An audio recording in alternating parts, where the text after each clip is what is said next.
Syederalun Roadshow Sosialisasi Pilkada Damai Sabtu sore kembali digelar Komisi Independen Pemilihan KIP Provinsi Aceh. Sosialisasi dikemas dengan penampilan 3 band yang berlangsung di lapangan Sudirman, Lok Semawe. 3 band tampil dalam kegiatan ini adalah Apache 13, Genta Aceh Band, dan Deprak Band.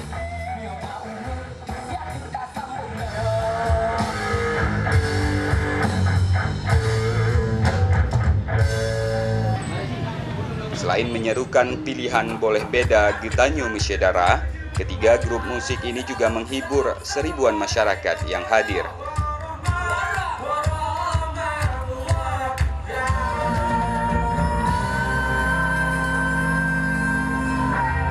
Baik, sepertinya tidak sabar lagi untuk warga Kota Lok Semawe yang menyaksikan acara Roadshow Pilkada Aceh Damai 2017.